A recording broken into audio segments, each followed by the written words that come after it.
네, 발표 시작하겠습니다. 4년차 이상민입니다. 메타스타틱 호르몬 센시티브 프로스테이트 캔서에서의 시스테믹 트리트먼트에 대하여 발표하겠습니다.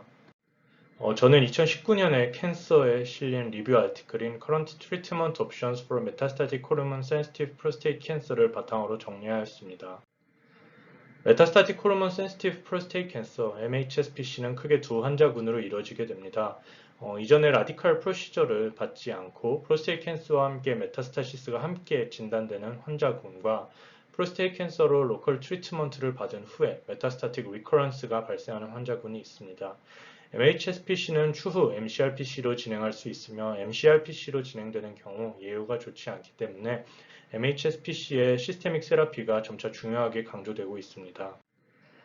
MHSPC의 치료는 1940년부터 최근까지는 ADT 호르몬 세라피가 가장 중요하고 거의 유일한 옵션이었습니다. ADT와 함께 퍼스트 제너레이션 안드로겐에 대한 사용이 연구되기도 하였으며 ADT를 컨티뉴어스하게 투약할지 또는 인터민턴트하게 투약할지에 대한 연구들이 있었습니다. 그러나 2015년 이후로 도시탁셀과 여러가지 노벨 안드로겐 리셉터 시그널링 이니비터스들에 대한 연구가 MHSPC 환자에서 진행되며 MHSPC 환자의 치료에 대한 개념이 많이 바뀌고 있습니다. MHSPC의 시스테믹 트리트먼트 옵션에 대해 간단하게 나타낸 그래프입니다. 앞서 말했던 것처럼 LHRH 아고니스트 또는 안타고니스트를 이용한 ADT가 치료의 기본이 되며 이와 함께 도시탁셀, 아비라테론, 엔잘루타마이드, 아팔루타마이드 등의 컨비네이션을 고려해 볼 수 있습니다. 본 테이블은 MHSPC 환자에서 연구된 Phase 3 Randomized Controlled Trials들입니다. 도시탁셀, 아비라테론, 엔잘루타마이드, 아팔루타마이드 등이 스터디되었으며 대부분 MHSPC 환자 또는 하이리스크 MHSPC 환자를 대상으로 하였습니다. 알키스 스터디 외에는 오버럴 서바이벌이 프라이머리 엔드포인트로 연구되었으며 알키스 스터디에서는 라디올로직 프로그레션 프리 서바이벌이 프라이머리 엔드포인트로 연구되었습니다.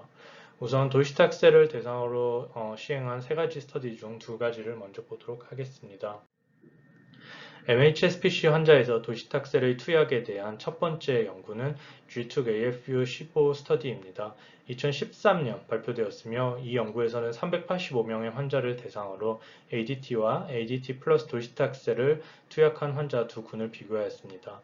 이 연구에서는 도시탁셀의 병행이 PSA Progression Free Survival과 Clinical Progression Free Survival에서는 유의한 베네핏을 나타냈으나 오버럴 서바이벌에서는 유의한 차이를 나타내지 않는 것으로 확인되었습니다. 도시탁셀에 대한 세 가지 스터디 중 가장 중요한 차티드 스터디입니다. 차티드 스터디는 2015년 NEJM에서 발표되었으며 790명의 환자를 대상으로 도시탁셀을 병행한 환자들에서 ADT 단독으로 투약한 환자군보다 오버럴 서바이벌에서 유의한 차이를 나타냈습니다. 본 스터디의 서브그룹 어널라이시스에서 하이볼륨 환자에서는 클리어한 오버럴 서바이벌 베네핏을 보였으나 로우 튜머 버든 환자에서는 서바이벌에 유의한 차이를 보이지 않았습니다.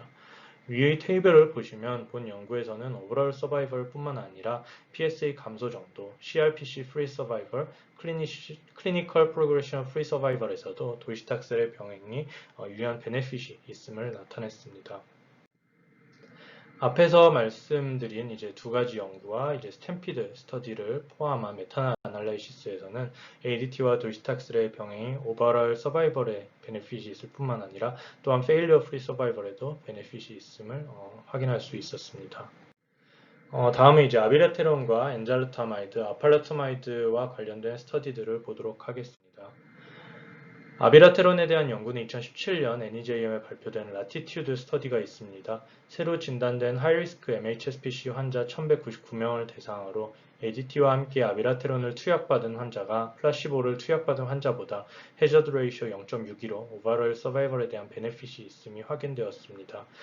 이와 함께 레디오그래피 프로그레션 프리 서바이벌 또는 PSA, 심텀 프로그레션 등에도 아비라테론의 투약이 베네핏이 있음이 확인되었습니다. 스탬피드는 이제 그 메타스타틱 HSPC 환자뿐만 아니라 이제 로컬리 어드밴스드 환자들이 추가적으로 포함되어 있던 연구로 해당 연구에서도 오버럴 서바이벌과 페일러 프리 서바이벌에서 아비라테론의 투약 병용이 베네핏이 있음을 확인할 수 있었습니다. 엔자루타마이드에 대한 페이즈 3 RCT도 알키스와 엔자메트 두 가지 스터디가 있습니다. 알키스는 라디올로직 프로그레션 프리 서바이벌을 프라이머리 엔드포인트로, 엔자메트는 오버럴 서바이벌을 엔드포인트로 설정하였으며 두 연구에서 모두 엔자루타마이드의 투약이 서바이벌 베네핏이 있음을 보였습니다.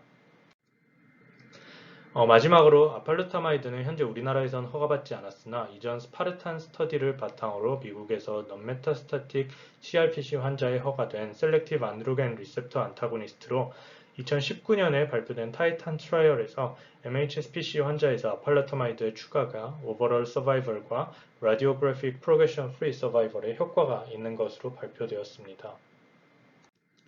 앞서 소개해드린 연구들에서 이제 중요한 하나 말씀드리지 못한 부분이 있습니다. 모든 약들은 사이드 이펙트가 따르기 마련입니다. 앞의 연구들에서도 약들에 따라 이제 다양한 사이드 이펙트와 이로 인한 모탈리티 또는 치료 중단 케이스들이 있었습니다. 도시탁셀에서는 뉴트로페니아와 피버, 패티그 등이 가장 흔하게 나타났으며 아비라테론이나 엔잘루타마이드에서는 하이퍼텐션이 가장 흔하게 나타났습니다. 이러한 사이드 이펙트들은 추후 저희가 MHSPC 환자의 치료 시 꼭 명심해야 하는 부분들일 것입니다. 2020년 이제 유로피안 유럴러지에 발표된 네트워크 메타 아날라시스 스터디입니다. 본 연구에서는 이제 앞서 말씀드렸던 연구들을 포함하여 이제 네트워크 메타 아날리시스를 시행하였고, 엔잘루타마이드가 컨벤셔널 ADT와 비교하여 가장 낮은 해저드 레이쇼를 보이는 것으로 확인되었습니다. 그러나 아비라테론이나 팔루타마이드 등과 같은 다른 치료와 비교하여 엔잘루타마이드가 유의한 베네핏을 보이지는 않았습니다. 현재로서는 메타스타틱 HSPC 환자에서 퍼스트라인 트리트먼트로 한 가지 약제의 사용을 꼽을 수는 없습니다. 환자의 코모비디티와 여러 가지 리스크 팩터 등을 고려하여 치료를 진행해야 할 것으로 생각합니다. 마지막 슬라이드는 이제 NCCN 가이드라인으로 NCCN 가이드라인에서는 메타스타틱 HSPC 환자에서 ADT와 함께 아팔루타마이드, 아비라테론, 도시탁셀, 엔잘루타마이드 중 하나의 병행을 퍼스트라인 세라피로 권고하고 있습니다. 이것으로 발표를 마치도록 하겠습니다. 감사합니다.